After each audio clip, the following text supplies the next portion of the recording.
Kehidupan ini memang ramuan antara tawa dan tangis, duka dan gembira.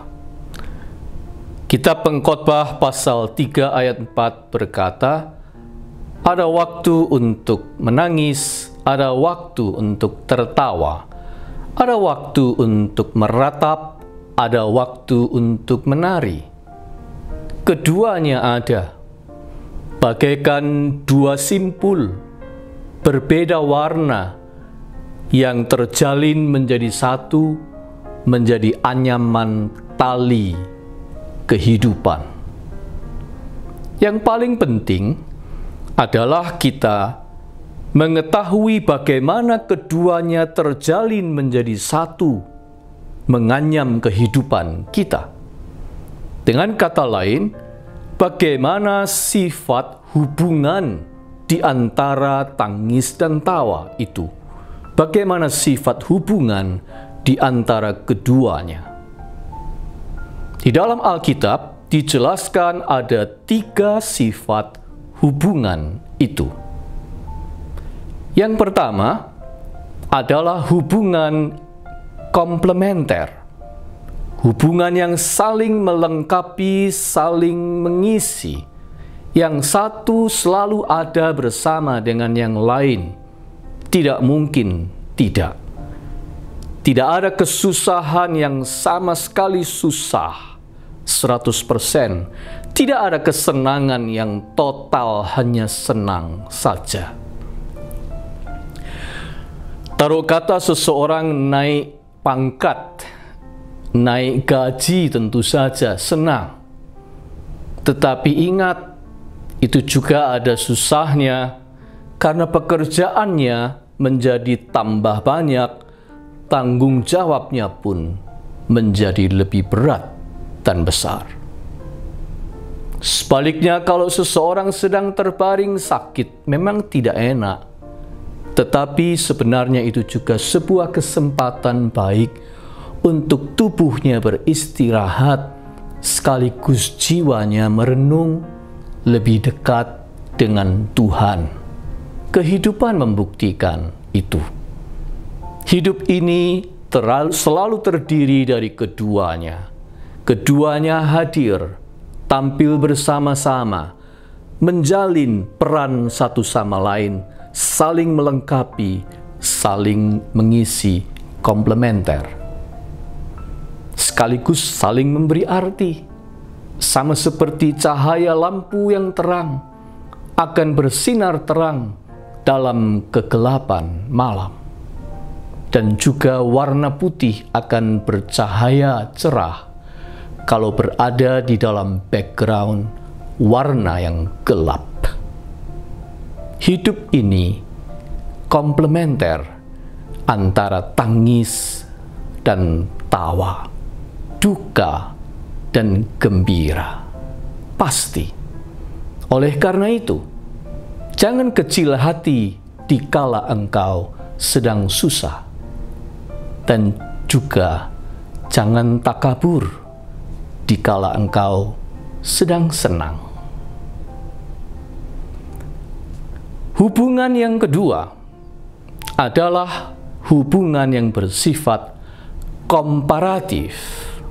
Artinya dapat diperbandingkan. Apanya yang diperbandingkan? Kita bertanya. Apakah kita membandingkan mana yang lebih kita sukai? Tentu saja tidak. Saya yakin kita pasti lebih suka tawa dan gembira daripada tangis dan derita. Tetapi yang diperbandingkan adalah kegunaannya bagi kita.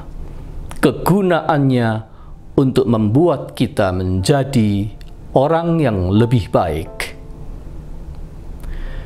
Bukankah kedua-duanya berguna?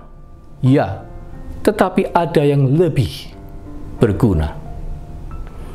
Pendeta Andar Ismail dalam bukunya Selamat Mewaris menulis begini, tawa dan gembira memang perlu. Namun, kita lebih banyak belajar dari tangis dan derita. Beliau benar. Jikalau di-compare, maka kesukaran hidup, tangis, air mata, duka, menjadi guru yang lebih baik bagi kita, membuat kita menjadi pribadi yang lebih baik. Saya punya seorang kawan cukup berada. Waktu dia mengirim anaknya belajar di ibu kota, dia membiarkan anaknya 2 tahun, 4 semester tidak punya kendaraan mobil, harus terus menggunakan transportasi umum, naik bis kota dan seterusnya. Lalu saya bertanya mengapa, dan dia menjawab, biar anak saya belajar sabar, biar dia belajar bertekun, biar dia tahu artinya kerja keras dan memeras keringat, biar dia tahu bahwa dia harus berfokus apa tujuannya datang ke ibu kota. Baru sesudah 4 semester, anak itu dibelikan mobil, itu pun mobil bekas. Ayahnya ingin mengajar anak ini supaya dia lebih banyak belajar dari kesukaran, karena kesukaran bukan kemewahan, adalah guru yang lebih baik bagi kita. Tuhan mengaruniai kita air mata. Air mata adalah pelapis pelindung. Dia membentuk lapisan pelindung pada bola mata kita dan membasahi mata kita supaya lebih baik berfungsi. Begitu juga dengan air mata kehidupan ini. Air mata kehidupan berfungsi menajamkan hati dan nurani kita. Air mata kehidupan berfungsi membuat kita menjadi lebih peduli. Air mata kehidupan membuat kita tahu harganya sebuah perjuangan. Dan air mata pun melindungi kita dari hidup yang dangkal, melindungi kita dari kehidupan yang tidak mau bekerja keras, melindungi kita dari kehidupan yang tidak mau berusaha sama sekali. Hidup ini adalah perpaduan tawa dan air mata, dan keduanya ada untuk mengajar kita. Tetapi guru yang lebih baik adalah air mata, kesukaran hidup.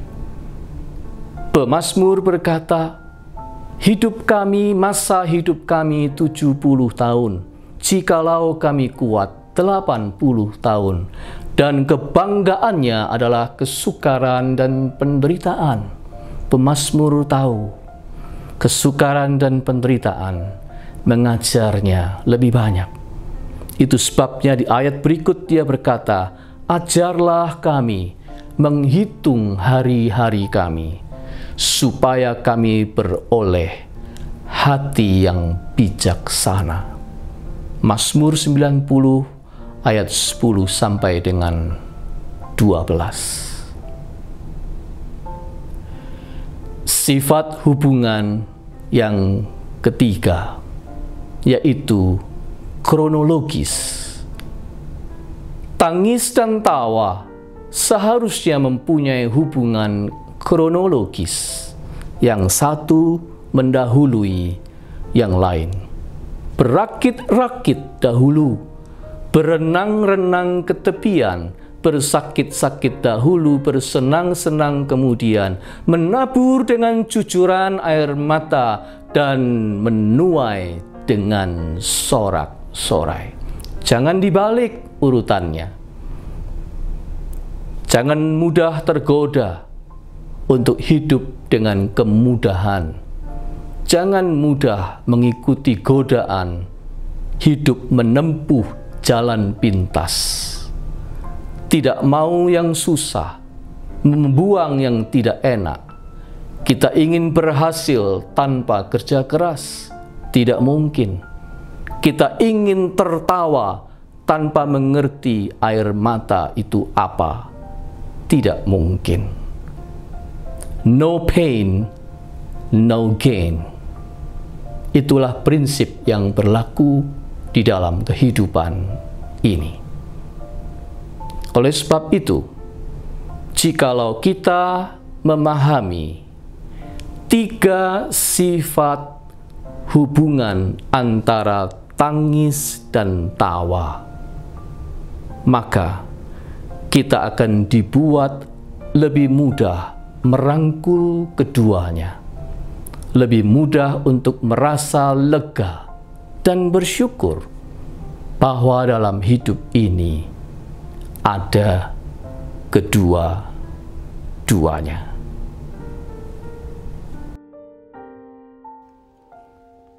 Bapa pemberi kehidupan, kami tahu tiada pemberian-Mu yang sia-sia.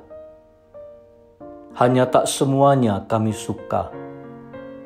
Tentu saja kami lebih memilih tawa dibanding duka lara.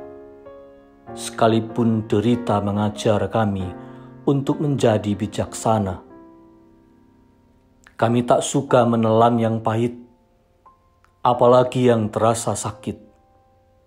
Sekalipun sebenarnya kami membutuhkannya sebagai obat penawar dan ramuan penyembuh dari serbuan racun dan penyakit, racun kesombongan dan penyakit kemalasan, racun ketidaktertiban dan penyakit ketidakpedulian, racun kebebalan dan penyakit kekerasan hati. Oh, ajar kami Bapa, untuk menghitung hari-hari kami dengan bijaksana, agar segala tawa ria menyegarkan jiwa kami, dan tetesan air mata memurnikan hati kami.